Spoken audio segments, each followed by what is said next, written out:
કૃપાપૂર્વક મને મત પણ આપ્યા. તો એ પરિષદના નેજા હેઠળ વ્યાખ્યાન હોય તો મારે તો એમાં જવાનું જ હોય. આ તો મારી એક સેવાનો પ્રકાર છે, આ તો મારે કરવાનું જ હોય. એટલે હકીકતમાં તો હું આપ સૌ લોકોનો આભાર માનું છું કે પરિષદ વતી મને આ કામ કરવાની આપ લોકોએ છૂટ આપી, એ માટેનો મને અવકાશ આપ્યો. જયંતિ એમ દલાલ વ્યાખ્યાનમાળાના ભાગરૂપે આ મારું વ્યાખ્યાન છે.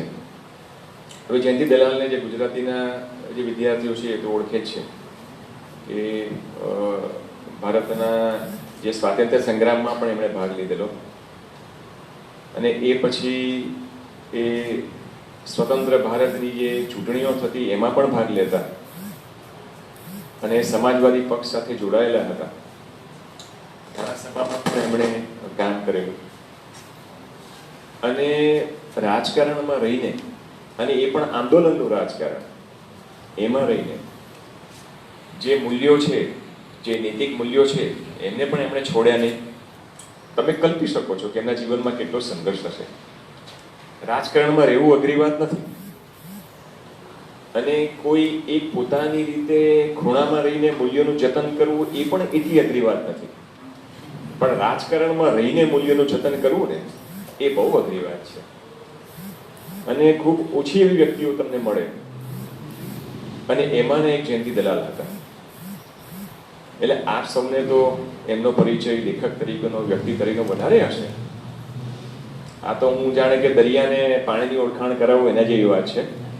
અધ્યાપક તો અંગ્રેજીનો રહ્યો છું, વિદ્યાર્થી અંગ્રેજીનો રહ્યો છું, પણ છતાંય નમ્રપણે જણાવો કે જયંતિ એમ દલાલ વિશે, સર્જક વિશે અને વ્યક્તિત્વ વિશે વાંચ્યું, જાણ્યું, તો મને તો પહેલી આ જ વાત એમની ખૂબ આકર્ષક લાગી કે નૈતિક મૂલ્યોમાં માનનારા, સાહિત્યની સેવા કરનારા, અને પાછા રાજકારણમાં પ્રવૃત્ત. એટલે કનૈયાલાલ મુનશી પણ યાદ આવે આપણને એ વખતે. આવી થોડીક વ્યક્તિઓ ગુજરાતી સાહિત્યમાં છે જ્યાં ને ત્યાં, કે જે રાજકારણમાં પણ હતા, સમાજ સેવામાં પણ હતા, એ અર્થમાં સામાજિક પૂરા હતા, સામાજિક પ્રદાન હતું એમનું, અને સાથે સાથે સાહિત્યની સેવા પણ કરી. તો એમાં એક જયંતિ દલાલ હતા. એટલે સાહિત્ય સમાજ સાથે જે સીધું જોડાય છે, એમાં જયંતિ દલાલ જાણે કે એ વાતનું પ્રતીક બનીને આવે છે. એટલે મને એમ થયું કે એવી કૃતિ કેમ ન લઈએ કે જે આમ સાહિત્યકારની હોય ને સીધી સમાજ સાથે જોડાતી હોય. તો મને એમ લાગે છે કે રૂમો પોન્સોન એ એક નવલકથાકારની કૃતિ છે. અલબત્ત નવલકથા નથી, એક એક્સટેન્ડેડ એસે છે, એક લાંબો દીર્ઘ નિબંધ છે, એવું જ સાહિત્ય સ્વરૂપ છે. મૂળ તો પ્રવચન આપેલા, એમાંથી એક લાંબો નિબંધ થયો, પણ એ સાહિત્યકાર દ્વારા લખાયેલો, અને આમ તો ફિક્શનલ પણ છે. કે વર્જિનિયા વુલ્ફ એમાં સાહિત્યના રંગ પૂરે છે, કલ્પના કરે છે, ફલાણો લેખક નામ આપી દે છે, ફલાણી કૃતિનું કાલ્પનિક નામ આપે છે, અને પોતાની કહેવાની વાત કહી દે છે એની અંદર. એટલે કલ્પનાના રંગ પણ છે એમાં, પૂરેપૂરું વાસ્તવ છે અને કલ્પના પણ છે. તો એવી એક સાહિત્યની કૃતિ સીધી સમાજ સાથે જોડાય છે. નારીવાદથી વધારે તો સમાજ સાથે શું જોડાઈ શકે, તમે આમ કહો તો એક સાહિત્યકાર સાહિત્ય અને સીધું સમાજ સાથે જે સેતુ રચી આપે છે, એવી જ આ કૃતિ છે. તો જયંતિ એમ દલાલની જો વ્યાખ્યાનમાળા હોય તો સાહિત્ય અને સમાજ વચ્ચેની જે જોડતી વાત છે એવી કંઈક હોવી જોઈએ. એટલે મને એમ થયું કે ચાલો આ એક કૃતિ છે, તો એ એમાં પૂરી બેસે છે, બંધ બેસતી કૃતિ છે. બીજું તો એ કે મેં સંધ્યાબેનનો આવી જ્યારે ફોન તે વાત કરી, તો મોટાભાગની વિદ્યાર્થીનીઓ છે, સ્ત્રી વિદ્યાર્થીઓ છે. એટલે મને થયું કે ચાલો એ પણ આમ જોવા જઈએ તો મારી વાત સાર્થક બનશે. અને ત્રીજી વાત એ કે મને આ કૃતિ તરફ થોડો પક્ષપાત પણ છે. એક તો એટલા માટે કે એના પાના ઓછા છે. એટલે કોઈક વિદ્યાર્થીને કહીએ ને કે ભાઈ વાંચજો, તો વિદ્યાર્થી સાહસ કરી પણ શકે, એને જોઈને ગભરાઈ ન જાય. હવે કોઈ વિદ્યાર્થીને એમ કહું કે ભાઈ યુદ્ધ અને શાંતિ વાંચજે, વોર એન્ડ પીસ, તો વિદ્યાર્થી વોરને પણ પસંદ ન કરે, ફક્ત પીસને પસંદ કરે, અને ન વાંચવાનું પસંદ કરે, એવું પણ થાય. મિયર ફિઝિકલ વોલ્યુમ જોઈને અને સમજી શકાય એવું છે. ટીનેજર છો, આ વર્ષો છે, તમારે વધારે અગત્યના અને વધારે ફળદાયી કામો કરવાના છે એમાં, વાંચવા સિવાય પણ, એવું આપ સૌને લાગી રહ્યું છે. તો કઈ નહીં, એ દિશામાં જાઓ. પણ એટલે આ એક આમ જોવા જાવ તો લગભગ 117-120 પાનાની કૃતિ છે. વાંચવા બેસો તો વીકેન્ડમાં વાંચી પણ શકો છો તમે, થોડીક રજાઓમાં. અને સાથે જ એટલું તમને એ અર્થપૂર્ણ અને જેને આપણે રેલેવન્ટ કહીએ એવું તમને એ કૃતિ પણ લાગી શકે કે અભિપ્રેત છે આખી વાત તમારા માટે, ખાસ કરીને સ્ત્રી વિદ્યાર્થીઓ માટે. અને જે ભાઈઓ છે એમની બહેનો તો હોય જ છે ઘરે, એમની માતા પણ હોય છે, એટલે એમને પણ એટલી જ આ કૃતિ અગત્યની લાગશે. એટલે કોઈક રીતે મને થયું કે આ સાર્થક છે, અને હમણાં મને એ વિચાર આવે છે કે જે કોલેજમાં સરોજ પાઠક જેવા થઈ ગયા હોય, જે કોલેજના અધ્યાપક સરોજ પાઠક, હવે નારીવાદ અને સરોજ પાઠક સીધું જ નામ જોડાઈ જાય આમ જોવા જાવ તો એ કોલેજની અંદર રૂમ ઓફ વન વાત કરવી એ તો વળી સૌથી વધુ બંધબેસની વાત છે. એટલે આ બધું કંઈક વિચારોમાં આ જે તરંગો ભેગા થયા, એક વાતાવરણ બન્યું, અને એમાંથી આપોઆપ મારા મોંમાંથી સરી પડ્યું, અને મેં સંધ્યાબેનને કહ્યું ફોન પર કે આપણે આવું કંઈક રાખીએ. અને જાણીતી કૃતિ છે એનો ફાયદો એ છે કે તમે મોટાભાગે એનાથી પરિચિત છો, એટલે આપણને એક જમ્પિંગ બોર્ડ મળે છે, એમાંથી આપણે આમ તેમ જઈ શકીએ. અને બહુ અઘરી વાતો કરવાનો મોહ ન કરવો જોઈએ એવું અનુભવે સમજ્યો છું.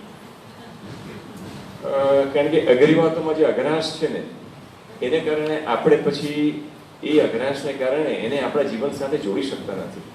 જે રોજબરોજનું જીવન છે ને એના દ્વારા આમ એ અઘરું જીવન છે, તો વાત શું કામ અઘરી કરો છો ભાઈ? વાત તો સહેલી કરો, જે તમારા હાથમાં છે એટલું તો સહેલું કરો. જીવન તો હાથમાં નથી, એ તો અઘરું આમે છે. એટલે એમ થયું કે COVID-19 પછીની આ વાત છે તો થોડાક અઘરા નહીં બનીએ, સહેલા બનીએ. અઘરાશ પૂરેપૂરી જોઈ લીધી છે આપણે, એટલે બને તેટલા હળવા રહેવાના પ્રયત્ન કરીએ. તો આમ જોવા જાવ તો સાહિત્યમાં નારીવાદ એવી એક વાત છે, અને એની સાથે જે કૃતિ છે, જે દીર્ઘ નિબંધ છે રૂમ ઓફ વન્સ ઓન, હા, એ એની સાથે જોડાયેલો છે. હવે આમ તો 1929માં 1929માં આ કૃતિ પ્રગટ થાય છે. 1928માં વર્જિનિયા વુલ્ફ બે વિમેન્સ કોલેજીસ છે, વિમેન્સ કોન્સ્ટિટ્યુઅન્ટ કોલેજીસ છે, યુનિવર્સિટી ઓફ કેમ્બ્રિજની લંડનમાં, ત્યાં એ પ્રવચન આપવા જાય છે. ઓબ્વિયસલી આપણી ભાષામાં લેડીઝ કોલેજ છે, જ્યાં ફક્ત સ્ત્રી વિદ્યાર્થીનો, સ્ત્રી સ્ટાફ બધા છે. તો ત્યાં એમણે વિમેન એન્ડ ફિક્શન એવો એમને એક વિષય આપવામાં આવ્યો હતો કે ભાઈ સ્ત્રી અને નવલકથા, સ્ત્રી અને સાહિત્ય, એના વિશે તમે વાત કરો. એટલે એ પછી વિચાર કરે છે કે ભાઈ મારે શું વાત કરવી. તો સીધી વાત એમ આવે કે ભાઈ આપણા સ્ત્રી નવલકથાકારો કયા? તો જ્યોર્જ એલિયટ આવે ને, શાર્લોટ બ્રોન્ટી આવે ને, એમિલી બ્રોન્ટી આવે ને, આ બધું કંઈક ચાલે ને તમે એના વિશે વાત કરી દો, જે મોટાભાગે સાહિત્યના ઇતિહાસમાં હોય છે.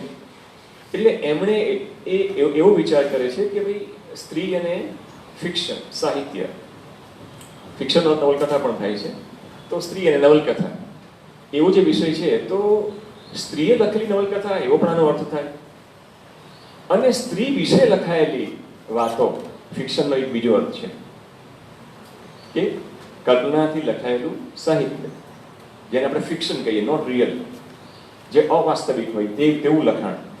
તો સ્ત્રીએ વિશેના જે ખ્યાલો છે એવો પણ એક બીજો અર્થ થાય, અથવા તો આ બંનેનો ભેગો અર્થ પણ થાય. એવી ત્રણ બાબત વર્જિનિયા વુલ્ફ એમના આ જે કૃતિ છે એની શરૂઆતના લગભગ પહેલા જ પેરેગ્રાફમાં કરે છે કે મને જ્યારે આવો એક ટોપિક મળે છે કે હું આના વિશે વાત કરું, અને જુઓ વિમેન્સ કોલેજ છે, આ એક અગત્યની વાત છે. સ્ત્રીઓને કરવાની વાત છે, એક સ્ત્રી દ્વારા થવાની વાત છે, એટલે અમુક બાબતો એમાં કહી પણ શકે, સીધી વાત કરી પણ શકે, જે અમુક પ્રકારના બીજા ઓડિયન્સમાં ન પણ કરી શકે, એ પણ એમને પૂરેપૂરો ખ્યાલ છે. આ 1929ની વાત છે, આ 2021ની વાત નથી. અને તમે વિચાર કરો કે 1920માં તો હજી સ્ત્રીઓને મતાધિકાર મળે છે, આ એ સમયની વાત છે. તો ઠીક છે, એટલે એને કારણે આ એક આખી કૃતિનું વાતાવરણ જામે છે. થોડાક સમયની અંદર આપણે પાછળ જઈએ તો એવું તો નથી કે અંગ્રેજીમાં આ પહેલી જ સ્ત્રી વિશેની ભાવનાઓ, સંવેદના, એના વિશેની ચિંતા પ્રગટ થાય છે. આ તો મેરી વોલસ્ટોનક્રાફ્ટ છે, એ 18મી સદીની અંદર, હું યાદ હોય ત્યાં સુધી 1792માં એમની સ્ત્રીઓ વિશેની એક આખી કૃતિ પ્રગટ થાય છે, vindication right of the rights of women, એ પ્રકારની 1792માં 1792માં, એટલે 18મી સદીની અંદર મેરી વોલસ્ટોનક્રાફ્ટ છે, એમણે vindication of the rights of women એવી એક કૃતિ એ લખે છે, તે વખતે પુસ્તક લખે છે. તે પછી તમે 19મી સદીમાં આવો તો એવું નહીં માનતા કે સ્ત્રીનો ચિંતા છે, સ્ત્રીઓની, પુરુષોને પણ છે. જ્હોન સ્ટુઅર્ટ મિલ છે ફોર એક્ઝામ્પલ, તો એમની 1919ની અંદર એ આખું સબજેક્શન ઓફ વિમેન, એવું એમના ને જ્હોન સ્ટુઅર્ટ મિલ તો સ્ત્રીઓના મતાધિકારની જે આખી 19મી સદીમાં ચળવળ ચાલી, જે આપણું આંદોલન ચાલ્યું, હી વોઝ અ પાર્લામેન્ટરિયન, તો એમાં એમણે ખૂબ ભાગ લીધો અને સ્ત્રીઓ માટે ખૂબ બન્યા ઇંગ્લેન્ડની અંદર, ખૂબ મોટા વિચારક, લેખક અને સાથે એવા એક આંદોલન કરતા પણ ખરા, ચળવળિયા પણ ખરા એટલા જ, જ્હોન સ્ટુઅર્ટ મિલ. તો એક પુરુષ પણ આવા છે, આવા તો ઘણા છે, આ તો એક ફક્ત ઉદાહરણ રૂપે તમને કહું છું. તો એમણે પણ સ્ત્રીઓના મતાધિકાર વિશે, સ્ત્રીઓની સ્વાતંત્ર્ય વિશે ખૂબ મહેનત કરી. જ્યાં આપણે ત્યાં આ બાજુ નર્મદ હતા 19મી સદીમાં, તો એવી રીતે ત્યાં તમે જુઓ તો જ્હોન સ્ટુઅર્ટ મિલ હતા અને એના જેવા ઘણા હતા. તો આ પણ આખી ચાલ્યું. એટલે 18મી સદીમાં પણ તમને સ્ત્રી વિશેનું પુસ્તક મળે, 19મી સદીમાં પણ એના વિશેનું મળે, અને આખી 19મી સદી કે જે ફર્સ્ટ વેવ ઓફ ફેમિનિઝમ કહેવાય છે ઇતિહાસની દ્રષ્ટિએ, કે નારીવાદનું પહેલું મોજું એમ તમે કહી શકો. તો એમાં સ્ત્રીના સ્વાતંત્ર્યની વાત છે, મોટે ભાગે સફરેજ એટલે કે સ્ત્રીના મતાધિકારની વાત છે. તમે કલ્પી શકો કે માનો કે કાલે ચૂંટણી હોય ને તમને મત આપવાનો અધિકાર ન હોય તો તમને કેવું લાગે, તમને કેટલું વરવું લાગે કે ના ના એવું તો કંઈ હોતું હોય. તમે તો જન્મ્યા છો ત્યારથી મતાધિકાર તમને છે જ સ્ત્રી તરીકેનો, અમુક ઉંમર થાય એટલે તમને મળશે, તમને ખબર છે, કારણ કે તમે એ પેઢીમાં છો. તમે એ વખતની સ્ત્રીનો વિચાર કરો કે જે લોકોને પુરુષો મત આપતા હતા ચૂંટણીમાં, એમને મતનો અધિકાર જ નહોતો. આ એક કેવી પરિસ્થિતિ હશે? તમારે ટાઈમ મશીન પર બેસીને થોડાક પાછા જવું પડે અને આને અનુભવવાની કોશિશ કરવી પડે તમારે. આપણે એ સમયની વાત કરીએ છીએ. તો આખી 19મી સદીમાં ઇંગ્લેન્ડની અંદર, મોટા આખા વેસ્ટર્ન કન્ટ્રીઝમાં બધે જ સ્ત્રીઓના મતાધિકારની લડત ચાલી. આ બાજુ યુએસમાં પણ છે, અમેરિકામાં પણ છે, અને યુકેમાં અને યુએસમાં બંનેમાં 1920માં સંપૂર્ણપણે દેશની ચૂંટણીઓમાં સ્ત્રીઓને મતાધિકાર મળે છે. અને એ પણ કેટલી લડત પછી, લગભગ તમારે 80-90 વર્ષની લડત ચાલુ થાય છે. એની અંદર કેટલા કેટલા લોકો હેરાન થયા હશે, ભોગ આપ્યા હશે, એનો તો આખો ઇતિહાસ છે. તો એ જે ફર્સ્ટ વેવ ઓફ ફેમિનિઝમ જે કહેવાય છે, નારીવાદનું પહેલું મોજું, કારણ કે એક સામાજિક રાજકીય આખી પ્રક્રિયા છે, આખું આંદોલન છે, સાહિત્ય એક ભાગ છે એનો નાનકડો. તો એ જે નારીવાદની જે આખું પહેલું મોજું છે એ પણ આખું થઈ ગયું છે. આ કૃતિ તો 1928માં પ્રવચન રૂપે પહેલા આવે છે, પછી બીજા વર્ષે પ્રગટ થાય છે. એટલે જ્યારે 1928માં વર્જિનિયા વુલ્ફ, બે વિમેન્સ કોલેજ જે છે, બરાબર, ન્યુનહામ કોલેજ છે અને બીજી ગર્ટન કોલેજ છે, યુનિવર્સિટી ઓફ કેમ્બ્રિજની કોન્સ્ટિટ્યુઅન્ટ કોલેજીસ છે, એમાં જાય છે અને પ્રવચન આપે છે. તો એ પહેલા 18મી સદીથી સ્ત્રી વિશે લખાતું આવે છે. એક સદી પહેલા તો એક મોટું આખું આંદોલન થઈ ગયું છે અને 1920માં ઇંગ્લેન્ડની અંદર જ સ્ત્રીને મતાધિકાર મળ્યો છે. એટલે આ બધા જે આંદોલન, એનો ઇતિહાસ, વાતાવરણમાં આ બધાના જે વિચાર બિંદુઓ, વિચાર અણુઓ, આ જે બધો વિસ્ફોટ સમાજમાં થઈ ગયો છે, એ બધાના સ્પંદનો વર્જિનિયા વુલ્ફ ઝીલે છે. અને વર્જિનિયા વુલ્ફ પોતે એ ખૂબ જ સંવેદનશીલ વ્યક્તિ હતા. એમનું કંઈ કોલેજ કે સ્કૂલમાં ફોર્મલ એજ્યુકેશન થયું નથી, મોટાભાગે ઘરે ટ્યુશન્સ દ્વારા ભણ્યા છે. એમનો ભાઈ કેમ્બ્રિજ યુનિવર્સિટીમાં ભણવા જાય છે, એ ભણવા નથી ગયા, અને ખૂબ જ વિદ્વાનોના પરિચયમાં આવે છે બ્લૂમ્સબરી સર્કલમાં. એટલે એમને એ રીતે ઇન્ફોર્મલ એજ્યુકેશન તો સારામાં સારું મળ્યું છે એમને. સંવેદનશીલ પણ ખૂબ છે. અને વર્જિનિયા વુલ્ફનો જીવન વિશેનો જે એક પેલી વ્યાખ્યા છે કે the hello, you know the luminous hello, એવી રીતે એ જીવનને જે વ્યાખ્યાયિત કરે છે, એ એમની સંવેદનશીલતા અને નિરીક્ષણની સૂક્ષ્મતા બંને બતાવે છે. તો એવા વર્જિનિયા વુલ્ફ છે, એમણે પણ મિસિસ ડેલોવે નામની નવલકથા તો મેં લખી નાખી છે 1925ની અંદર. સાલમાં મને લગભગ યાદ છે, ત્યાં સુધી બોલું છું. હું હંમેશા મારા વિદ્યાર્થીઓને કહેતા હોઉં છું કે સાલ વગેરે તમારે સુધારી લેવી, બહુ મારા પર આધાર નહીં રાખવો. પણ એટલું તમને કહું છું કે ભાઈ સુધારજે, જોજો હા એટલીસ્ટ એમ, એટલા માટે. તમે પણ મારા વિદ્યાર્થીઓ છો એ રીતે. તો મિસિસ ડેલોવે આવે છે. હવે મિસિસ ડેલોવેમાં શું છે આપ સૌ જાણો છો, ટૂંકમાં કહી દો કે રિચર્ડ ડેલોવે એ ઇંગ્લેન્ડના પાર્લામેન્ટરિયન છે, એમપી છે, ધનિક છે, નમ્ર માણસ છે, કલ્ચર છે, એવું નથી ખરાબ છે, આપણે હિન્દી પિક્ચરના વિલન જેવા નથી પાછા, બહુ સારા છે, સુસંસ્કૃત છે. પણ સાથે જ એ જે પુરુષવાદી સમાજ છે એનો એક ધનિક વર્ગમાં, એના એક શિક્ષિત વર્ગમાંથી આવે છે. સમજવાનું આ છે કે જરૂર નથી કે પુરુષવાદી પુરુષ હોય એ હન્ટર લઈને ફરતો હોય, એની લાંબી મૂછો હોય, એ પાન ખાતો હોય અને ગાળો બોલતો હોય, આવું જરૂરી નથી. એ આવું કશું જ ન કરતો હોય છતાંય એટલો જ ખરાબ હોઈ શકે છે. હન્ટર ન હોવા છતાં હન્ટર એની પાસે હોઈ શકે છે, પણ એ જુદા પ્રકારનું હન્ટર હોય છે એના હાથમાં. તો આજે રિચર્ડ ડેલોવે છે, સારો માણસ છે, તંદુરસ્ત છે, કશી તકલીફ નથી. હવે એની પત્ની જે છે, નવલકથાનું ટાઇટલ છે મિસિસ ડેલોવે, એનું નામ તો ક્લેરિઝા છે, એનું ફર્સ્ટ નેમ ક્લેરિઝા છે, પણ ક્લેરિઝા ડેલોવે એવું નથી, મિસિસ ડેલોવે, એટલે કે કોઈની પત્ની તરીકે તે ઓળખાય છે. આ એની ઓળખ છે, એની આઈડેન્ટિટી છે. અને એ શું કરે છે? પાર્ટીઝ આપે છે. સારી સારી પાર્ટીઝની એ હોસ્ટ છે, એ પોતે યજમાન છે અને બધાને આપે છે. હવે ઠીક છે, એ રીતે આખી વાત શરૂ થાય છે. હવે સેપ્ટિમસ નામનો એક વેટરન, એટલે કે ફર્સ્ટ વર્લ્ડ વોરનો એક સૈનિક છે, એક રીઢો સૈનિક છે. પછી માનસિક હાલત એની બગડી જાય છે, ટ્રીટમેન્ટ પણ લે છે, સાયકેટ્રિક ટ્રીટમેન્ટ પણ એની ચાલે છે. અને એ પણ એક પેરેલલ, એક આખું સમાંતર પાત્ર નવલકથામાં ચાલે છે. હવે એ સ્વાતંત્ર્યને પોતાના મૂલ્યોમાં માનતું એક માનસિક રીતે તૂટી પડેલું પાત્ર છે, પણ એની પોતાની એક વાસ્તવિકતા છે. અને નવલકથાના અંતમાં જ્યારે મિસિસ ડેલોવે, એટલે કે ક્લેરિસા ડેલોવે, પોતાના સ્ટ્રીમ ઓફ કોન્શિયસનેસ દ્વારા પોતાના ભૂતકાળમાં જાય છે, પોતાના યુવાન દિવસોમાં જાય છે, પોતાના સંબંધોમાં જાય છે, આ બધું જાય છે, એનું પણ પોતાને આત્મમંથન ચાલે છે. એક એવી ક્ષણ આવે છે કે એનો પોતાનો પણ એક આખી જે નારી ચેતના ધીમે ધીમે આગળ વધી રહી છે. જેમ પણ દીવો હોય ને, આમ બુઝાતો હોય ને તમને સંકોરો ને પછી જ્યોત પૂરી પ્રગટે, એવી એક નારી ચેતનાની જ્યોત નવલકથાના અંતભાગે મિસિસ ડેલોવામાં પ્રગટતી આવે છે. અને એ વખત એને ખબર પડે છે કે જે પેલો સેપ્ટિમસ નામનો છે, તો એને એક સાયકેટ્રિસ્ટ એવું કહે છે કે હવે તમને કમિટમેન્ટ કરવામાં આવશે. ઇટ્સ અ ટેકનિકલ ટર્મ, કે હવે તમે સાયકેટ્રિક વોર્ડની અંદર પૂરવામાં આવશે અને તમારા પર પ્રતિબંધ લાદવામાં આવશે. હવે એ વખતની જે સાયકોલોજી છે, એ વખતના સંદર્ભમાં એ હવે એક પ્રકારનો મેડિકલ પ્રિઝનર બનશે. અને એ સેપ્ટિમસને કબૂલ નથી, કારણ કે પોતાની વાસ્તવિકતામાં માને છે. અને પછી સેપ્ટિમસ પોતાના સ્વાતંત્ર્ય માટે એ આપઘાત કરે છે. અને એ ખબર મિસિસ ડેલોવેને પડે છે, એ જ્યારે પાર્ટીઝ આપતી હોય છે ત્યારે. હવે ત્યાં સુધીમાં મિસિસ ડેલોવેનું ચેતનાનું સ્તર, સ્વાતંત્ર્યનું સ્તર ખાસું ઉપર આવી ચૂકેલું હોય છે. અને એ એમ કહે છે, એવો પડઘો પાડે છે કે વાહ સેપ્ટિમસ, તે બરાબર કર્યું. હું તારી કદર કરી શકું છું કે you are right person, you could do something which you should have done. બરાબર છે. એટલે આ જે વસ્તુ છે, સેપ્ટિમસની કદર મિસિસ ડેલોવે કરી શકે છે. અને મને લાગે છે કે મિસિસ ડેલોવે, ક્લેરિસા ડેલોવે ફરીથી બને છે, ભલે નવલકથાનું શીર્ષક મિસિસ ડેલોવે તરીકે હોય. હવે આવું વર્જિનિયા વુલ્ફ 1925માં લખી ચૂક્યા છે, હું તમને એમ કહું છું. બરાબર, આ તો 1928માં એમણે આ પ્રવચનો આપ્યા છે. 1927ની અંદર મને લાગે છે કે ટુ ધ લાઇટ હાઉસ, જે કૃતિ ભાવિનભાઈએ કહ્યું કે તમે લોકો જે હમણાં ભણો છો તે, તો ધ લાઇટ હાઉસમાં શું છે? એ ખાલી નાનકડી વાત છે કે લાઇટ હાઉસ એટલે કે જેને આપણે દીવાદાંડી કહીએ, એ દીવાદાંડી તરફ જવાની વાત છે.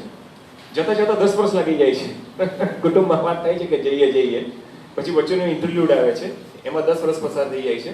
અને પછી એટલામાં તો મિસિસ ડેલોવે, મિસિસ રામસે હોતા પણ નથી, એનું મૃત્યુ થાય છે. પછી આ લોકો જાય છે. એમાં મિસ્ટર રામસેનું પાત્ર રસપ્રદ છે એટલા માટે કે એ તત્વજ્ઞાની છે, ફિલોસોફર છે, તાર્કિક છે, લોજિકલ છે, ખૂબ સરસ વાત કરી શકે છે. અને છતાં પણ નવલકથાની અંદર જે નવલકથાકાર છે, એની સહાનુભૂતિ આ પાત્ર માટે નથી. એની સહાનુભૂતિ મિસિસ રામસે માટે છે.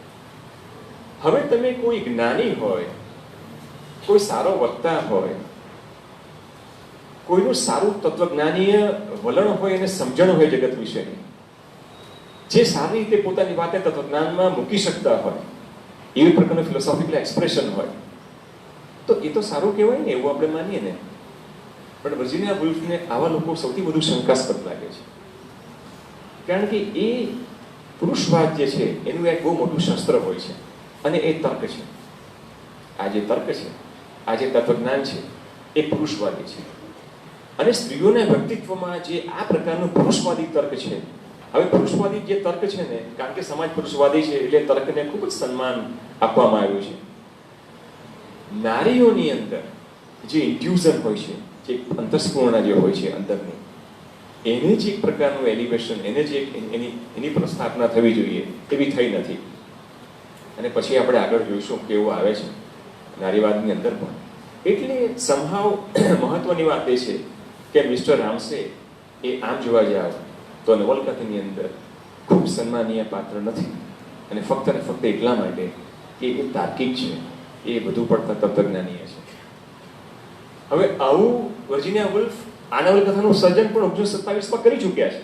મિસિસ ડેલોવે લખી ચૂક્યા છે, ટુ ધ લાઇટ હાઉસ લખી ચૂક્યા છે, અને પછી 1928માં એમણે 2 પ્રવચન આપવાના આવે છે, અને એ પણ સ્ત્રીઓની કોલેજીસની અંદર, અને સ્ત્રીઓની નવલકથા વિશેની વાત. એટલે તમે સમજી શકો છો કે એમનું પાછળનું આખું 19મી સદીનું આખું જે આંદોલન, ફર્સ્ટ વેવ ઓફ ફેમિનિઝમ, મેરી વેસ્ટોનક્રોફ્ટની 18મી સદીમાં લખાયેલી જે વાત, અને પછી જે પોતાની પણ સાહિત્ય કૃતિઓ જે આગળ લખાયેલી છે, આ બધો ઇતિહાસ અને સર્જકતા, એ વર્જિનિયા વુલ્ફમાં ભેગી થાય છે અને એના સંગમ પ્રકારે આ પ્રવચનો એ બે ત્યાં કોલેજીસમાં આપે છે.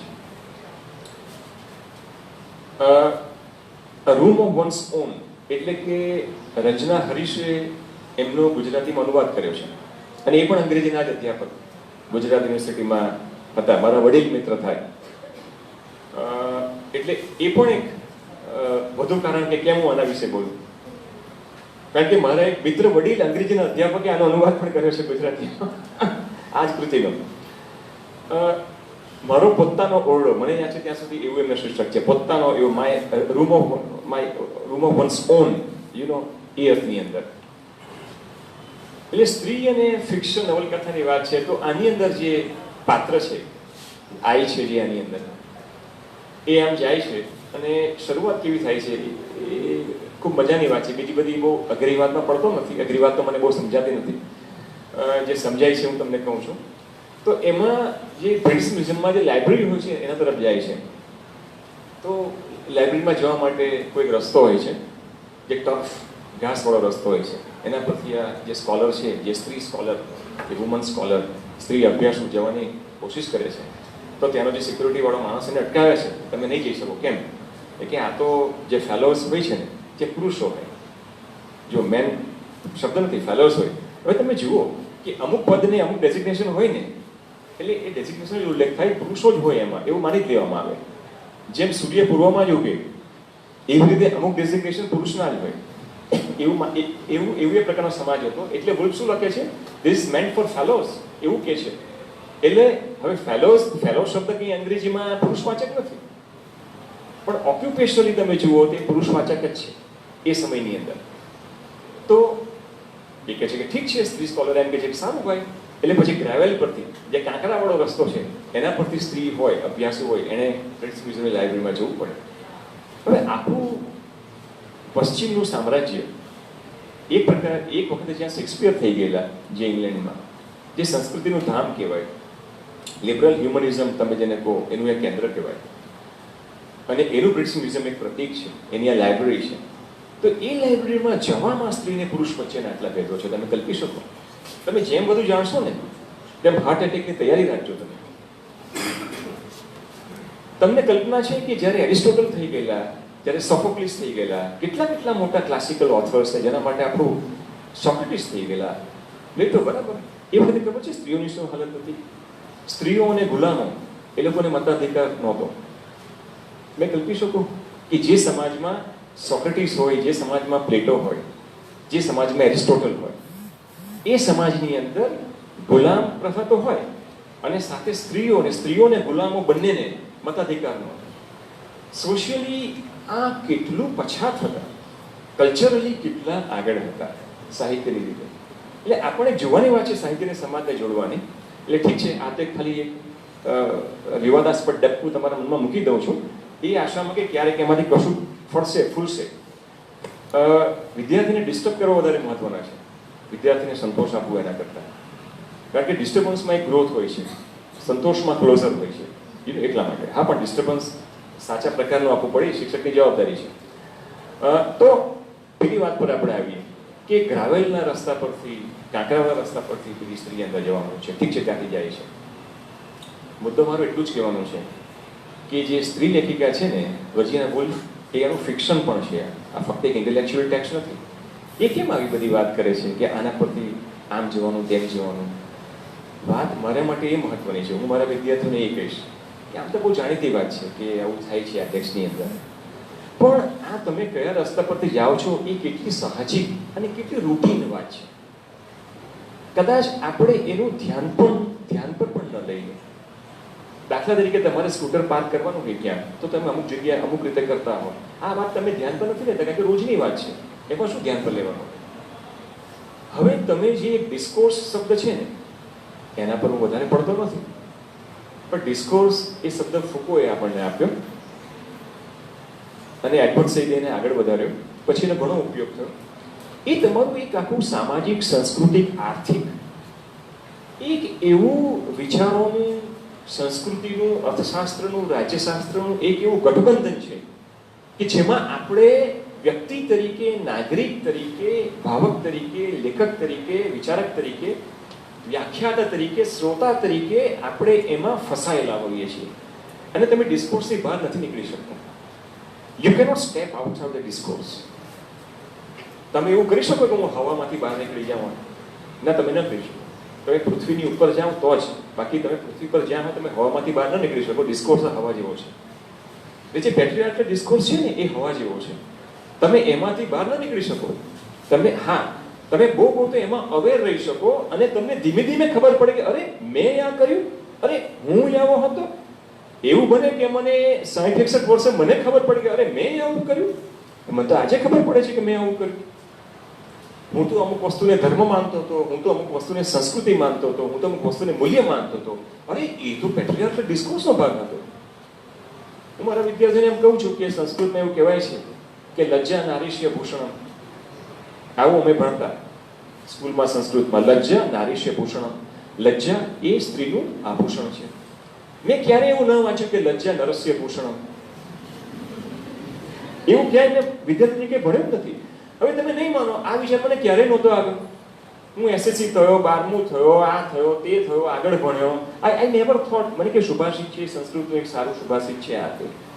ખૂબ વખત પછી મને વિચાર આવ્યો અને મારા દરેક બેચના વિદ્યાર્થીને આ ઉદાહરણ આપું છું કે મેં કીધું લજ્જા નારીષ્ય ભૂષણમ સારી વાત છે, એમાં કોઈ વાંધો નથી. તો લજ્જા નરસ્ય ભૂષણમ કેમ જરૂર નહીં પડે? એટલે શું બધા જ પુરુષો લજ્જાશીલ જ હશે એટલા બધા? તમે વિચાર કરો. જો બે શક્યતા છે, ક્યાં તો બધા પુરુષો એટલા લજ્જાશીલ હશે કે એમને કહેવાની જરૂર નથી, અથવા તો એટલા લજ્જાહીન છે કે કહેવાનો કશો અર્થ નથી. બે શક્યતાઓ હોય. એટલે આ એક ડિસ્કોર્સના આપણે ભાગ હોઈએ છીએ અને એમાં અવેરનેસ લાવવી એ ખૂબ જ એક અંતરની જાગૃતિની, એક અંદરની એલર્ટનેસ એમાં જોઈતી હોય છે.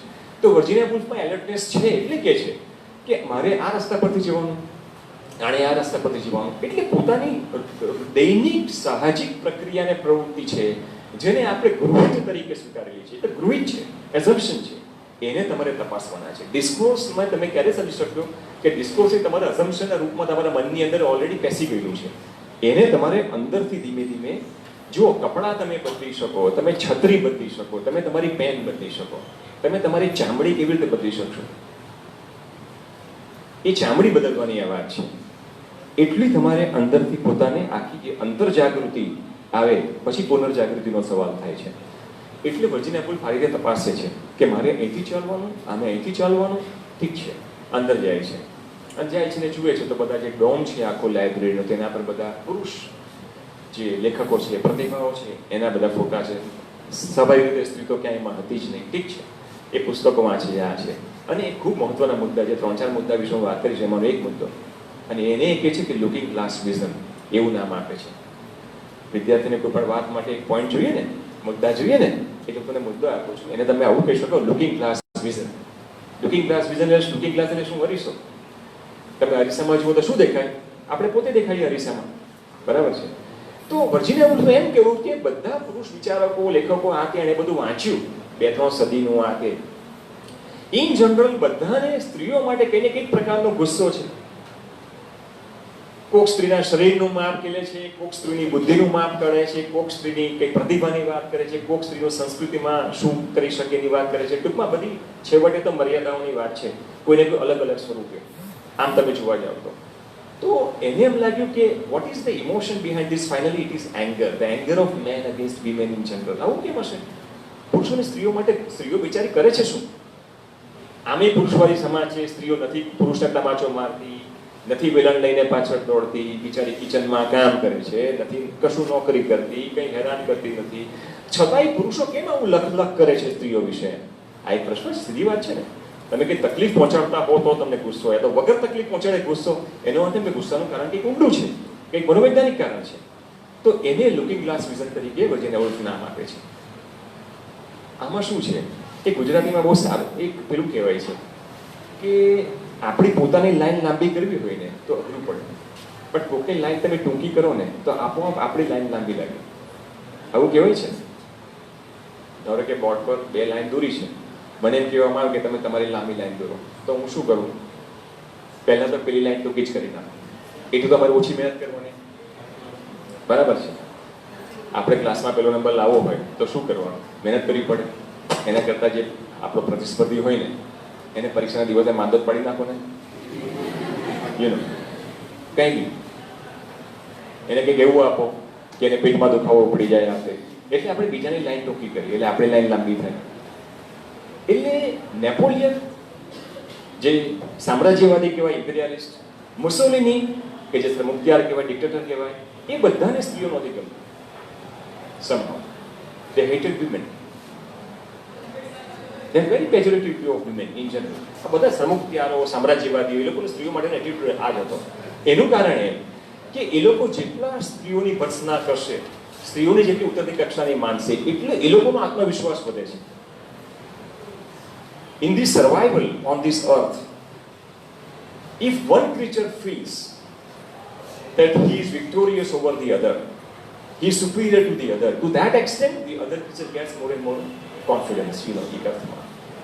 એટલે સ્ત્રીઓની આ રીતે ભર્ત્સના કરીને, એનું આ રીતે ખોટું વિવેચન કરીને, એને આ રીતે ઉતરતી ગણીને પુરુષ પોતાને આ રીતે વધુ ચડિયાતો સાબિત કરે છે અને જગતની અંદર જે સર્વાઈવલ, જે જીવનનું જે એક સંઘર્ષ છે એની અંદર વધુ આત્મવિશ્વાસ પેદા કરે છે. ખરેખર તો આ એક આત્મવિશ્વાસ પેદા કરવાની નકારાત્મક પદ્ધતિ છે જે પુરુષોએ અપનાવેલી છે. અને એને પુરુષ પોતાને અરીસામાં જુએ છે અને અરીસામાં સ્ત્રીઓની ટીકા કરીને, સ્ત્રીઓની મર્યાદા ચીંધીને પુરુષ પોતાને લાર્જર ધેન લાઈફ, જે પોતે વાસ્તવિક છે એના કરતાં પણ પોતાનું વધારે મહાન રૂપ અરીસામાં જુએ છે. તમને ખબર છે ને, અમુક અરીસા એવા આવે મ્યુઝિયમમાં કે તમે વધારે જાડા દેખાઓ, તમે વધારે પતલા દેખાઓ, એવા અરીસા આવે ને, તો પુરુષ પાસે એવો અરીસો છે કે જેમાં તે વધારે મોટો દેખાય, અવાસ્તવિક દેખાય, વધારે મહાન દેખાય. ને કેમ દેખાય? કારણ કે એ સ્ત્રીઓની ટીકા કરીને એને આવું સાબિત કરે છે. એટલે આ લુકિંગ ગ્લાસ વિઝન, આ સામાન્ય રીતે પુરુષોએ સ્ત્રીઓ વિશે કહેલી વાત છે, એવું જ આની અંદર શોધી કાઢે છે. એને આપણે લુકિંગ ગ્લાસ વિઝન એવું કહીશું. એટલે કે પુરુષનું પોતાના વિશેનું અવાસ્તવિક કથન કે જેના મનોવૈજ્ઞાનિક કારણ ફક્ત ને ફક્ત એટલું છે, એનો આત્મવિશ્વાસ બોધો છે અને એને નક્કર બનાવવા એ આખી સ્ત્રી જાતિનો ભોગ લે છે. આવું વર્જિનિયા વુલ્ફ માને છે. વાત આગળ વધે છે એનાથી. અને પછી બીજી એક વાત એ છે કે સાહિત્યની વાત કરતા મોટે ભાગે આપણે કલ્પનાશીલતાની વાત કરીએ, રોમેન્ટિક ક્રિટિસિઝમમાં આવો તો કોલરીજની ઇમેજિનેશનની વાત કરે ને વર્ડસવર્થ એની વાત કરે ને સાહિત્ય વિશે મોટે ભાગે આપણે કેટલું એબ્સ્ટ્રેક્ટ રીતે વિચારતા હોઈએ છીએ કે જેમાં આપણે સામાજિક સંસ્કૃતિ સાથે, ફિઝિકલ કન્ડિશન સાથે મોટે ભાગે જોડતા નથી. કારણ કે સાહિત્ય અને એનું સર્જન એક ઉદાત્ત સ્તર છે એવું આપણે માનતા હોઈએ છીએ. એ સંદર્ભમાં વર્જિનિયા વુલ્ફ વાત કરે છે કે એવું તમે કલ્પી શકો કે આજે જો નોન ઇંગ્લિશ વર્લ્ડમાં કે નોન લિટરરી વર્લ્ડમાં કોઈ સાહિત્યકારનું જો સૌથી જાણીતું નામ હોય તો એ શેક્સપિયરનું છે. મને લાગે છે ત્યાં સુધી, ભલે કોઈ શેક્સપિયર ન વાંચ્યો હોય, પણ એવું કે ભાઈ જગતનો મોટામાં મોટા સાહિત્યકારીનું જે ઉદાહરણ આપવું હોય તો શેક્સપિયર એમાંથી હોઈ શકે. બરાબર? આ આપણો ઇંગ્લેન્ડનો નાટ્યકાર આપણે સૌ જાણીએ છીએ. તો એ એમ કે છે કે શેક્સપિયર તો મહાન છે, હવે એના વિશે તો કંઈ મતભેદ છે નહીં. પણ તમે કલ્પના કરો કે ધારો કે શેક્સપિયરની બેન કોઈ હતી, એને નામ આપે છે કે જુડિથ, ધારો કે નામ છે જુડિથ શેક્સપિયર, જુડિથ એનું નામ છે વિલિયમ શેક્સપિયરની જગ્યાએ. હવે શેક્સપિયરની પોતાની જે જીવન કથની છે એ તો બહુ ઓછું આપણે જાણીએ છીએ કે ભાઈ સ્ટ્રેટફોર્ડ અપોન અવનમાં એનો જન્મ થયો હતો, લંડનની પાસેનું ગામ, ત્યાંની ગ્રામર સ્કૂલમાં થોડું ઘણું ભણ્યો, લેટિન ભણ્યો. ત્યાંથી પછી તે થોડાક એના જે ઉંમર સહજ યુવાનીમાં સ્ત્રી સાથેના એના થોડાક બનાવ થાય છે. પછી એ ત્યાંથી લંડન જાય છે, થિયેટરના ડોરની બહાર ઊભો રહે છે, લોકોના ઘોડા સાચવે છે. અને પછી એ થિયેટરમાં એક્ટર તરીકે દાખલ થાય છે અને પછી એ સ્ક્રિપ્ટ લખવા પણ માંડે છે. અને એક્ટર પણ હતો, લેખક પણ હતો, વ્યવહારુ માણસ પણ હતો, મગજનો શાંત હતો. અને પછી તો એવો સમય આવે છે કે ઇંગ્લેન્ડની ક્વીન પણ શેક્સપિયરને આમંત્રણ આપે છે પોતાના દરબારમાં આવવા માટે. બરાબર છે? આટલો આગળ વધે છે આ શેક્સપિયરની કથા. એક નાના ગામમાંથી આવી ગયેલો માણસ. હવે ધારો કે શેક્સપિયરની બેન હોય જુડિથ, એની વાત કરે છે કે ધારો કે જુડિથ હોય શેક્સપિયર, તમે કલ્પના કરો કે શેક્સપિયરના સમયમાં આના જેવી એક બેન છે, શેક્સપિયર જેટલી ટેલેન્ટેડ હોય, કેમ ન હોય, ભાઈ હોય તો આપણે હોઈ શકે. શેક્સપિયર જેટલી ટેલેન્ટ વાળી જુડિથ ધારો કે હું નક્કી કરે છે કે હું પણ આવું જાઉં, તો પહેલો તો પ્રશ્ન એને એ આવે કે શેક્સપિયર તો ગ્રામર સ્કૂલમાં જઈ શક્યો હતો, એની બેનને તો ક્યાંય જવાનો ચાન્સ ના મળે, કારણ કે એ છોકરી હતી એટલા માટે, એટલે ત્યાં ન જાય. ઠીક છે. પછી ધારો કે એમ કે છે કે મારે હવે લંડન જવું છે, આગળ વધવું છે, તો નેચરલી એના પિતા એને ના પાડશે કે તારે છોકરી છે, ન જવાય લંડન આ રીતે. તો એ સંજોગોમાં તમે કલ્પના કરો કે એનાની સર્જનશીલતાને એનાની મહત્વાકાંક્ષા એટલી ઉછળે છે કે પોતાની બાલ્ટીમાંથી દોરડુમાંથી નીચે રાતના નીકળી પડે છે અને લંડન બાજુ જતી રહે છે. સારું, લંડન જાય છે શેક્સપિયર, એના ભાઈની જેમ કલ્પના કરો કે એ પણ થિયેટરની બહાર ઊભી રહે છે ઘોડાઓ સાચવવા માટે.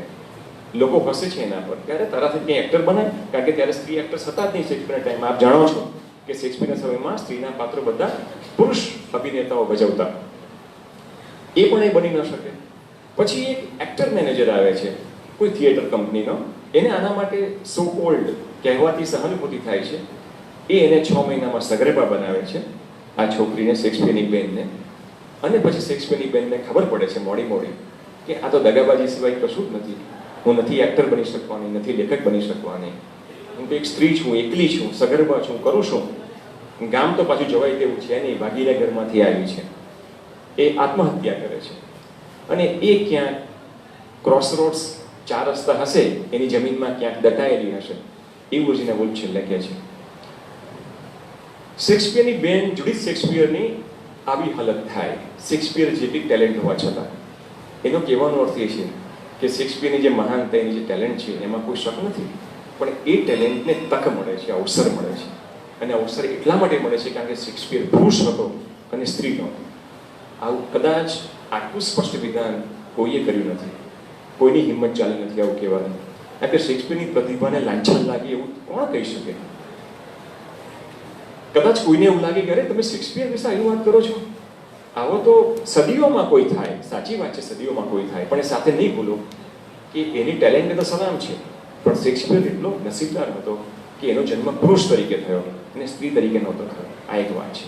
એટલે આ એક વાત વર્જિનિયા વૂલ્ફ કરે છે. એટલે આ પૂરેપૂરી નારીવાદી વાત છે એ હતી અંદર, કે પુરુષ તરીકે જન્મ લેવો એ નસીબની વાત છે, સ્ત્રી તરીકે જન્મ લેવો હોય એ સમયની અંદર કમનસીબની વાત છે. એક વાત.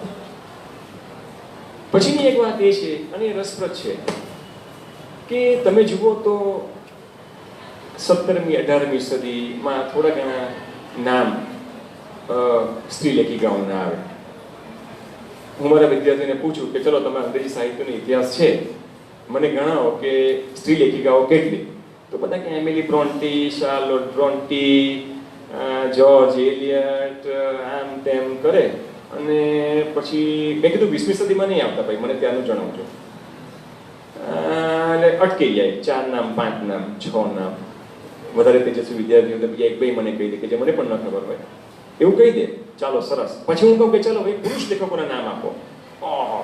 બેલ્ટન, શેક્સપિયર, કીટ્સ, બોર્ડવર્થ, બ્રાઉનિંગ, ડિકન્સ, તમારે લિસ્ટ જેટલું તમને હિસ્ટ્રી આવડે એટલા બધા તમને પુરુષ લેખકોના નામ આવડે. તો શું એનો અર્થ એમ થયો કે આટલા બધા પુરુષ વધારે ટેલેન્ટેડ ને બધા આ બધા?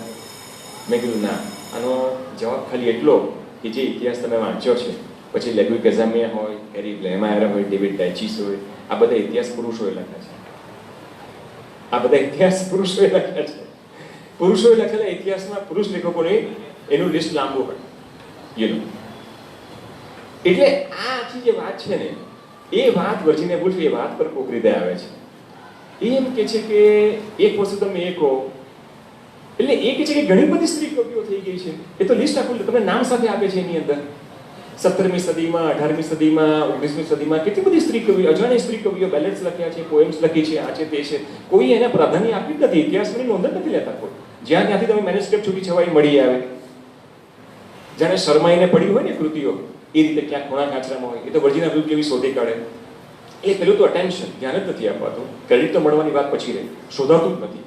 એટલે એ એક વાત થાય છે. પછી એવી વાત પર આવે છે કે જે સ્ત્રી લેખિકાઓ લખતી હતી ને, તમે વિચાર કરો તો એક ઘર હોય, એમાં સિટિંગ રૂમ હોય જેને આપણે ડ્રોઈંગ રૂમ કહીએ. હવે સ્ત્રી લેખિકાઓ માટે પોતાનો અલગ રૂમ નહોતો કે ત્યાં જઈને કશુંક લખી શકે. એમના માટે રૂમ ઓફ વન્સ ઓન એવો એમનો નહોતો. એ પુરુષો માટે રૂમ હતો, સ્ત્રીઓ માટે ફક્ત કિચન હતું, અને એક સિટિંગ રૂમ હતો જેમાં બધા સાથે કોમન એમનું બેસવાનું હોય. એમનો કોઈ અલગ રૂમ નહોતો. એટલે આ જે સ્ત્રીલેખિકાઓ લખતી હશે એ ડ્રોઈંગ રૂમમાં જ એને લખવું પડે. થોડીક વાર બેઠા, કલ્પના કરો કે એટલામાં ધોબી આવ્યો, એને કીધું કે બેન કપડાં જોઈએ ધોવાના છે, તો ચાલો લિસ્ટ આપો, આટલું પહેરણ, આટલું ધોતિયું, આટલું આ ધોતિયું જરા ગુજરાતી બનાવીને કહું છું, એટલે આ વગેરે વગેરે કપડાં એને આપે, બરાબર છે. અને પેલો જ્યાં પછી પાછું એ લખવાની શરૂઆત કરે, નવલકથાનું ચેપ્ટર પૂરું કરે. હવે તમે કલ્પના કરો કે આવામાં એ શું લખે? એ નવલકથા જ લખે. એટલા માટે કે નવલકથા એક એવું સાહિત્ય સ્વરૂપ છે જેમાં તમે શાંતિથી ધીમે ધીમે મહિનાઓ સુધી, વર્ષો સુધી ઉમેર્યા કરો, અટકો, લખો, આગળ વધો, બંધ કરો, ધોબી આવ્યો તો બંધ કરો, ધોબી ગયો તો ચાલુ કરો. આ પ્રકારનું તમે કરી શકો છો નવલકથા લખવામાં. એટલે વર્જિનિયા વુલ્ફ કહે છે કે આ એક પ્રકારની સામાજિક આર્થિક પરિસ્થિતિને કારણે કે સ્ત્રીઓ માટે ઘરમાં એવું વાતાવરણ નહોતું, એવી જગ્યા નહોતી, એમની ડ્યુટીઝ એવી હતી, ફરજો એવી હતી, ઘરગથ્થુ ફરજો બધી રોજની દૈનિક, એમને પાસે પોતાનો સમય પણ નહોતો. ટાઈમ ઓફ વન્સ ઓન, એમની પાસે પોતાનો સમય પણ નહોતો. રૂમની તો વાત પછી આવે, સમય પણ નહોતો એમને પોતાનો. એની અંદર લખવાનું હતું. અને ચાલો બીજી વાત, એ કહે છે કે ક્વાયર ઓફ પેપર. તમે પેપર ખરીદવા જાઓ ને લખવા માટે, પેપર જોઈએ, ત્યાં તો લેપટોપ હતા નહીં, પેપર જોઈએ, એ પેપર દુકાનમાંથી ખરીદવાનો હોય, એના માટે પૈસા જોઈએ, પૈસા માટે સ્ત્રીઓએ પતિ પર આધાર રાખવો પડે. એટલે સામટા પેપર પણ ન ખરીદી શકે. સામટા પેપર ન ખરીદી શકે. નવલકથાના અમુક ચેપ્ટર લખ્યા, હવે પેપર નવા જોઈએ છે, પતિ હવે આવતા મહિને જ આપશે પૈસા, ચાલો ચેપ્ટર લખવાનું બંધ. પછી બીજા મહિને કાગળ મળે ત્યારે તમે ચેપ્ટર લખવાની શરૂઆત કરો.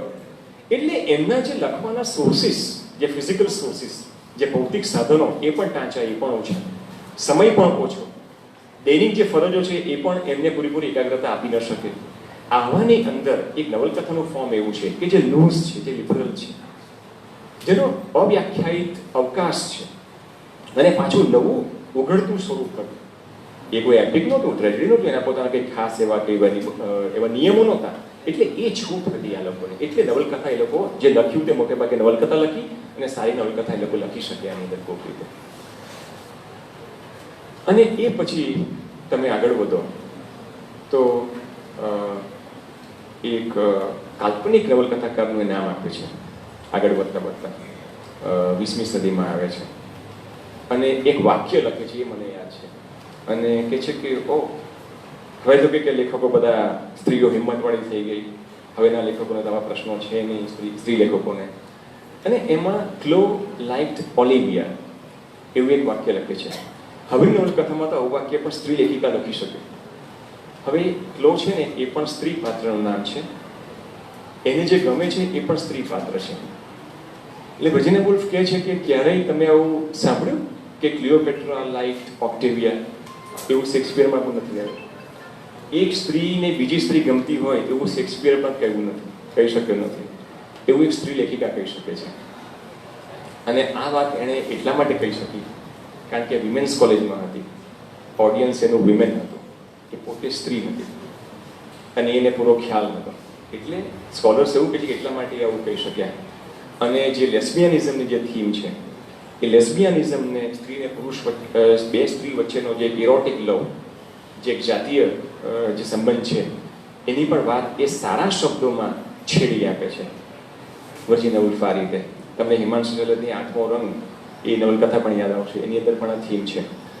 તો એ આ પ્રકારની પણ વાત એમાં કરે છે. અને એક છેલ્લી વાત મને જે યાદ આવે છે એ કહી દઉં. આવું હોવા છતાં, પુરુષવાદી સમાજની અનેક ખામીઓ શોધ્યા છતાં સ્ત્રીઓનું જે શોષણ થયું, એની જે મર્યાદાઓ નડી ઇતિહાસમાં, સર્જકતાના સંદર્ભમાં, એ પણ બધી વર્જિનિયા વુલ્ફ ચીંધી બતાવે છે. પણ એમનામાં કડવાશ નથી આવતી. એ શું કહે છે છેલ્લે? એ એન્ડ્રોજીનસ માઇન્ડનો ઉલ્લેખ કરે છે કે સર્જક છે ને એનું એન્ડ્રોજીનસ માઇન્ડ હોય છે. એટલે આમાં જે એન્ડ્રો છે ને એ તમે પુરુષ એલિમેન્ટ ગણો, જીનસ છે એને તમે ગાયનેકના રૂટ્સની અંદર તમે સ્ત્રી લખો. એટલે એમ કહે છે કે જે સર્જકનું જે મન છે ને એમાં સ્ત્રી ને પુરુષ બંને રહેલા છે. એટલે there could be a woman manly writer, there could be a man womanly writer, there cannot be only a man writer or only a woman writer. એવું શક્ય જ નથી એમ કહે છે.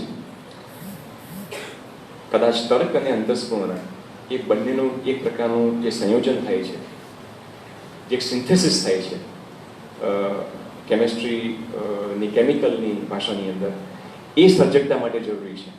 અને સારા લેખકમાં એ અર્થમાં શેક્સપિયરનું જે હતું માઇન્ડ, એ એન્થ્રોજનસ માઇન્ડ હતું એ અર્થની અંદર.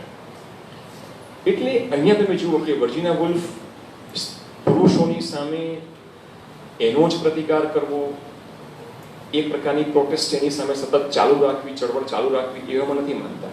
એ છેલ્લે પછી એમ કહે છે કે બંનેનું જે કંઈક સારું છે એ આપણે લઈએ અને છેવટે આપણા મનની અંદર આપણે આવીએ. હવે આ પ્રકારની જે વાતો વર્જિના વુલ્ફની લગભગ જે કૃતિમાં થાય છે, એના ઘણા દૂરગામી પરિણામો આવે છે. દાખલા તરીકે તમારે 1949માં ધ સેકન્ડ સેક્સ પુસ્તક આવે છે સિમોન દ બવારનું, જ્યાં પોલ સાર્ત્રના પર્સનલ ફ્રેન્ડ હતા, એક્ઝિસ્ટન્શિયાલિસ્ટ હતા, નવલકથાકાર, અને એમનું આ ધ સેકન્ડ સેક્સ જે પુસ્તક છે એ આવે છે. એની અંદર એ જેન્ડરની વાત કરે છે કે સેક્સ અને જેન્ડર કેવા અલગ છે એકબીજાથી. અને એમના બીજા ભાગનું જે પહેલું વાક્ય બહુ જાણીતું વાક્ય છે કે one is not born a woman, rather one becomes a woman. કોઈનો સ્ત્રી તરીકે જન્મ નથી થતો, કોઈને હંમેશા સ્ત્રી બનાવવામાં આવે છે. આ ખાસ વિદ્યાર્થીઓને હું એટલા માટે કહું કે આ આખી એ વાતમાંથી તમે સેક્સ અને જેન્ડર વચ્ચેનો જો આપણે સમજશો તો હું સમજીશ કે મારું આવ્યું લેખે લાગ્યું. બહુ ફંડામેન્ટલ વાત છે, મૂળગામી વાત છે. અને આ સમજણ પણ આગળ વધશો તો આ આપોઆપ બધી દિશાઓ તમને મળી રહેશે, પણ તમારે આ મૂળ દિશા લેવી પડે. આ ગલીમાં પહેલાં જવું પડે, શહેર તમને મળી આવશે પછી, એવી આ વાત છે. સેક્સ છે તે બાયોલોજિકલ છે, કુદરતે આપેલું શરીર છે સ્ત્રીનું, સ્વાભાવિક રીતે જુદું જ હોય, પુરુષનું જેમ જુદું હોય. આ તો કુદરતી વાત છે અને ભગવાન જન્મ આપે છે, દેટ ઇઝ ફાઇન. પણ પછી આ સ્ત્રીએ લજ્જાશીલ રહેવાનું, આ સ્ત્રીએ અમુક જ ભણવાનું, આ સ્ત્રીએ બેસતી વખતે પગને આમ જ રાખવાનું, આ સ્ત્રીએ આટલા વાગે બહાર નહીં નીકળવાનું, આ સ્ત્રીએ અમુક અભ્યાસક્રમ જ ભણવાનો. આ જે બધી વાત છે ને, એ તમે એને બાયોલોજિકલ સ્ત્રીમાંથી તમે એને કલ્ચરલ વુમન બનાવો છો. તો આવું જ્યારે તમે જાણો છો, સમજો છો, આની ચર્ચા કરો છો, એનો અર્થ એમ કે તમે જેન્ડરની ચર્ચા કરો છો, તમે હવે સેક્સની ચર્ચા નથી કરતા. એટલે સેક્સને જ્યારે તમે સોશિયોલોજિકલ સંદર્ભમાં, સમાજશાસ્ત્રીય સંદર્ભમાં જુઓ છો તો તમે એક જેન્ડર બનતું હોય છે. એટલે સમજો તમે કે સ્ત્રી તરીકે જન્મ લેવું એ તો એક કુદરતી અકસ્માત છે, પણ સ્ત્રી તરીકે જીવવું એ સમાજે તમારા પર સ્થાપિત કરેલું રૂપ છે. એ તમારે સમજવું પડે વિદ્યાર્થી તરીકે કે જરૂરી નથી કે સ્ત્રી હોવું એટલે આ જ હોવું. આ જો પ્રશ્ન તમને થાય ને તો એનો અર્થ એમ કે તમે જેન્ડરની સમજ તમારામાં આવી છે. અને આની વિશદ ચર્ચા મનોવૈજ્ઞાનિક સંદર્ભમાં, ઇવન એનાટોમિકલ શરીરની જે રચના છે તેના સંદર્ભમાં સિમોન દ બવાર ખૂબ સ્પષ્ટ રીતે કરે છે. હવે તમે જુઓ કે આમ જુઓ તો સેક્સ અને જેન્ડર છે એની વાત વર્જિના વુલ્ફ પણ કરે જ છે.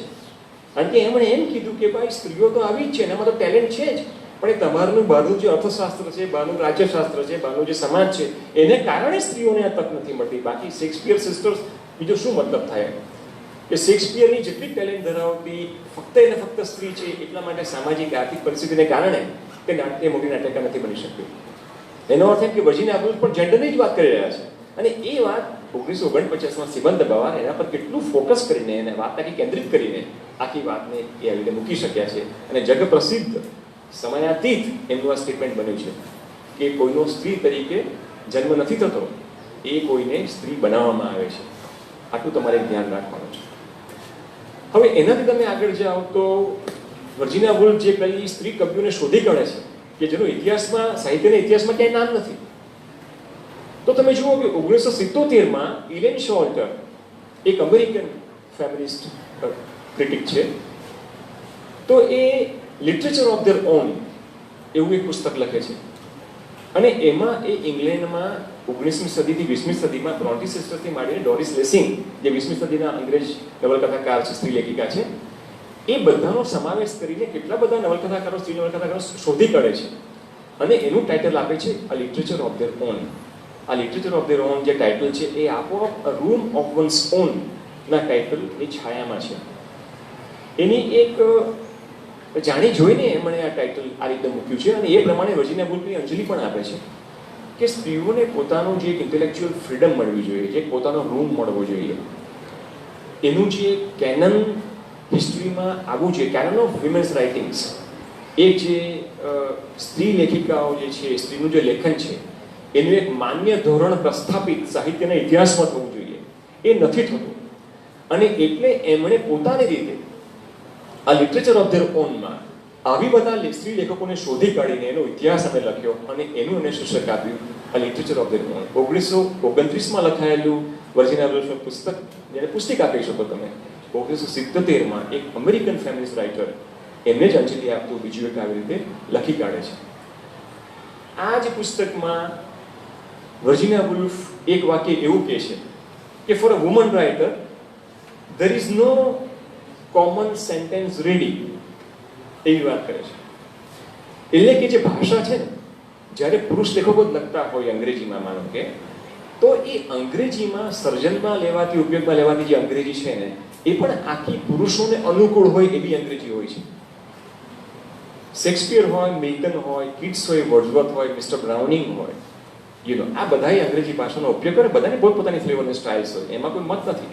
છતાં પણ અંગ્રેજીનો જે ઉપયોગ છે, જે સિન્ટેક્સ છે, એનો જે તર્ક છે, એની જે એક સુગઠ રચના છે, એ પુરુષ લેખકોને અનુરૂપ હોય છે. It is male idiom, male poetic idiom. એટલે વર્જિનિયા વુલ્ફ એવું કહે છે કે સ્ત્રી લેખિકાઓને આ તકલીફ પડે કે જે અંગ્રેજી છે ને, એ પુરુષનું થઈ ગયું છે. આ તો તમે સર્જન કરો ને ત્યારે આ પ્રશ્ન તમારા માટે આવે, બરાબર ને? ભૂખ લાગી હોય તો પછી ખબર પડે ને કે ખાઈએ એમ, અને ભૂખ જ ન લાગી તો તમે શું સમજાવ કે ભૂખ એટલે શું કહેવાય? આ એને જેવું છે, તમે કવિતા લખવા માંગો તો ખબર પડે કે હવે ગુજરાતીમાં લખવું છે તો કઈ ગુજરાતીમાં લખવું. ભાઈ તમે લખે કે અરે આ તો ગુજરાત મિત્રની ગુજરાતી છે, અરે આ તો સંદેશની ગુજરાતી છે, અરે આ તો આ છાપાની ગુજરાતી છે, અરે આ તો આ લેખકની ગુજરાતી છે, તો મારી ગુજરાતી કઈ? એ પ્રશ્ન તમને ક્યારે થાય? ત્યારે તમે લખવાની કોશિશ કરો તો. એટલે હવે આ હું બધું તમને ત્યારની વાત કરું છું. ભૂખ લાગે ત્યારે ખાવાની, એટલે થોડી ભૂખ લગાડો, આમે ટાઈમ છે જમવાનો. તો તમને જ્યારે સર્જકતા માટે તમે કોઈ ભાષા નક્કી કરો, એમાં પ્રયોગ કરો, ત્યારે થતા સર્જકતા પ્રશ્ન છે, આ પ્રશ્ન છે કે બધી અંગ્રેજી પુરુષોની થઈ ગઈ છે, કારણ કે પુરુષોએ અંગ્રેજીનો એટલો ઉપયોગ કર્યો છે કે સ્ત્રી માટે કશું બાકી રાખ્યું જ નથી એમાં. તો સ્ત્રીએ નવી જ અંગ્રેજી વાપરવી પડે. એટલે અંગ્રેજી ભાષામાં પણ એવું કોઈ વાક્ય નથી કે જે સ્ત્રી પોતાની રીતે રજી શકે. પુરુષોએ પહેલા પોતાની છાપ લગાવી દીધી છે. એ તમારે એ જ સિક્કો વાપરવો પડે કે જેણે વાપરી નાખ્યો છે. તમારું ચલણ કેવી રીતે ઊભું કરશો તમે? આ મથામણ છે. હવે તમે સેકન્ડ વેવ ફેમિનિઝમ, જે 70s, 80sમાં, 90sમાં જે થર્ડ વેવ ફેમિનિઝમનું આવે છે, જે ત્રીજું મોટું આવે છે, તો એની અંદર આ મુદ્દો એટલો બધો આગળ આવે છે લેંગ્વેજનો, ખાસ કરીને French feminism, Anglo American feminism અને ફ્રેન્ચ ફેમિનિઝમ, એવા બે ભાગ પડે છે. નારીવાદના, એટલે ઇંગ્લેન્ડ અને યુએસ, રફલી સ્પીકિંગ, ત્યાંના વિવેચકો અને યુરોપના વિવેચકો ભેગા થાય તો તેને ફ્રેન્ચ ફેમિનિઝમ એવું કહે છે. બાકીના યુરોપના કન્ટ્રીઝ, બલ્ગેરિયા ને બધું આવી જાય એમાં. તો એમાં જે હેલન સિક્સોવ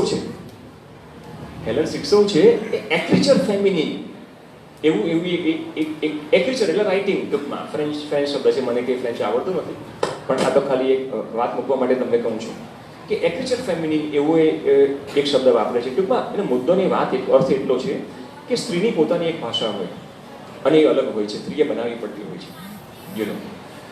તમે 19મી સદીની અમેરિકન કવિ એમિલી ડિકિન્સનની તમે વાત કરો ને, તો એના જીવનકાળમાં લગભગ 10 કાવ્ય પ્રગટ થયેલા. એના મર્યા પછી લગભગ 400 કાવ્ય મળ્યા. અને એમના કાવ્ય ટૂંકા હોય, એના શીર્ષક ના હોય, એના કાવ્યમાં કેપિટલાઇઝેશન આડું અઘરું હોય, એનો સિન્ટેક્સ અલગ હોય, વ્યાકરણના ઠેકાણા ના હોય, આવા કાવ્ય એમિલી ડિકિન્સને લખ્યા. પછી બધાને ખબર પડી કે ભાઈ આ તો બહુ મોટી સ્ત્રી કવિ, અને એણે અંગ્રેજી ભાષાની એટલા માટે તોડફોડ કરવી પડી કારણ કે પુરુષની અંગ્રેજી હતી, પોતાની બનાવવી કેમ? તો પહેલા તોડફોડ જ કરવી પડે તમારે ભાષામાં, અને તો જ ભાષાને તમારે તોડફોડ કરીને જે ભાષામાંથી રમકડા બનાવ્યા છે ને એના પહેલા માટી બનાવો, અને પછી માટીમાંથી સ્ત્રીનું પોતાનું રમકડું બનાવો. એમ કોઈ રમકડું માટીનું હોય, તમારે પોતાનું બનાવવું, શું કરવું? રમકડું તોડવું પડે, માટીના સ્તર પર લાવવું પડે, પછી પાછું પાણી નાખો અને પોતાનું રમકડું બનાવો. એ રીતે એમિલી ડિકિન્સને આ રીતે અંગ્રેજી ભાષાને 19મી સદીમાં પોતાની બનાવેલી. એડ્રિયાન રીચ, જે 20મી સદીના અમેરિકન વુમન પોએટ, એણે પણ આ જ કામ કર્યું. અને આ વાત ફ્રેન્ચ ફેમિનિઝમ જે છે એમાં હેલર સિક્સો એને એક્રિચર ફેમિનિન તરીકે કહે છે. અને જુલિયા ક્રિસ્તીવા ફ્રેન્ચ ફેમિનિઝમના થર્ડ વેવમાં બીજા એક ત્યાંના પ્રમુખ વિવેચક ફેમિનિસ્ટ નારીવાદી એમણે પણ એ જ વાત કરી. એટલે એ સિમ્બોલિક ની વાત કરે છે કે સિમ્બોલિક છે ને તે પુરુષવાદી લોજિકલ છે કોક રીતે. અને પછી સિમ્યોટિકની એ વાત કરે તો સિમ્યોટિક છે ને એમાં સ્લીપેજ છે, એમાં ડિસ્પ્લેસમેન્ટ છે, એમાં બધું અસ્તવ્યસ્તતા છે, એમાં બધો ફેરબદલ છે. અને આ ફેરબદલી સ્ત્રીની ભાષા માટે અનુકૂળ આવે છે. ટૂંકમાં જે ઓર્ડર ને ડિસઓર્ડર તમારે કરવો પડે, જે કંઈ તમારી જે હરોળ બની છે એને તમારે ખલેલ પહોંચાડીને એક નવી હરોળ તમારી સ્ત્રીની બનાવવી હોય તો આ તોડફોડ તમારે ભાષાંતર કરવી પડતી હોય છે. એટલે આ વર્જિનિયા વુલ્ફ જે એક વાક્ય લખે છે કે કોઈ પણ વાક્ય અંગ્રેજીનું સ્ત્રી માટે તૈયાર છે જ નહીં, કારણ કે બધું પુરુષ માટે તૈયાર થઈને બેઠું છે.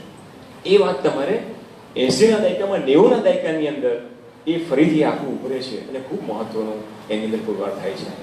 એટલે તમે વિચાર કરો કે વર્જિનિયા વુલ્ફના જે વિચાર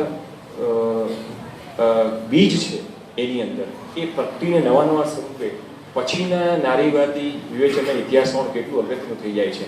અને હવે છેલ્લી વાત કરીને હું કરી લઉં છું અને તમને બધાને આશ્વસ્ત કરું છું કે નારીવાદી બનો કે ન બનો પણ શ્રોતાવાદી તો બનવું જ જોઈએ. એટલે એ અર્થની અંદર હું હવે થોડીક વાત કરીને મારી વાત આટોપીશ. અને એ કે ઇરેન શોલ્ટર છે એ એમનો એક ખૂબ જાણીતો નિબંધ છે ટુવર્ડ્સ ધ ફેમિનિસ્ટ પોએટિક્સ 1979માં લખાયેલો.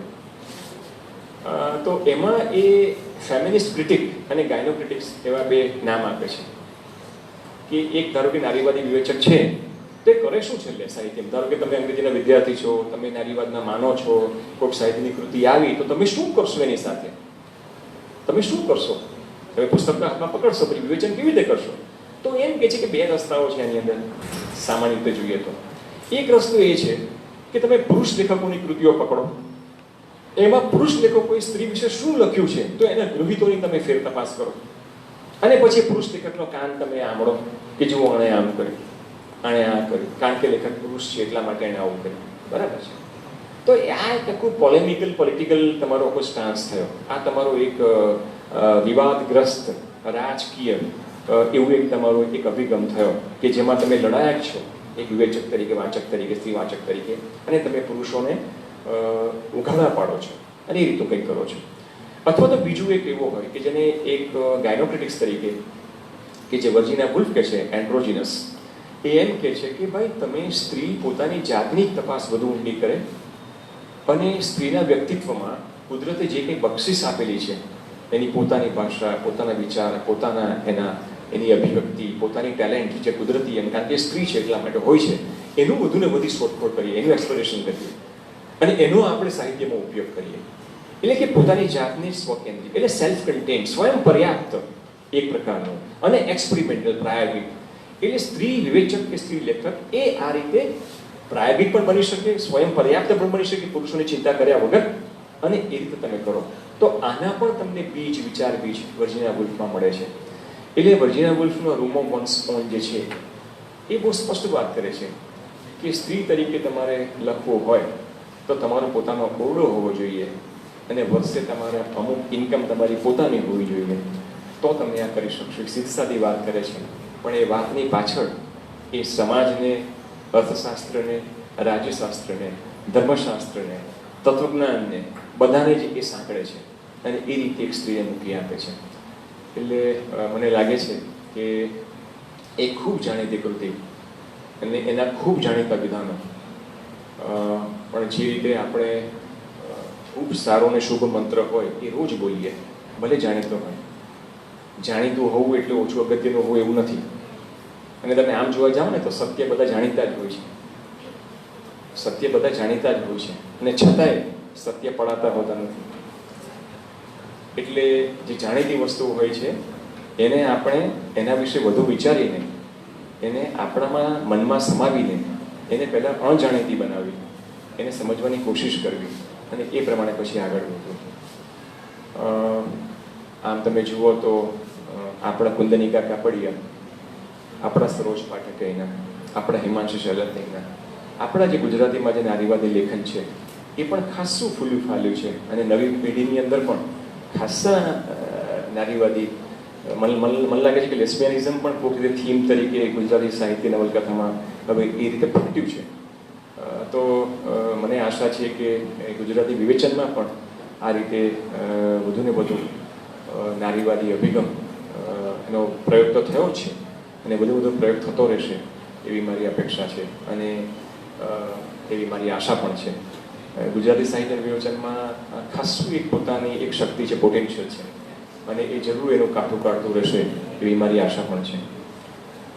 તો ફરીથી હું આપ સૌનો આભાર માનું છું અને ભજનપુરની રૂમ ઓફ વન્સ ઓનની વાત કરવા માટે આ એક ઓરડો મને વિક્રમભાઈએ આપ્યો એ બદલ એમનો પણ આભાર માનું છું અને ફરીથી ગુજરાતી સાહિત્ય પરિષદ પણ આભાર માનું છું અને ભાવિનભાઈનો પણ એ મને સુરતથી લઈ આવે એમની કારમાં અને પાછા મને મૂકવાના છે સુરત, તો એ માટે સૌનો આભાર માનું છું. Thank you very much.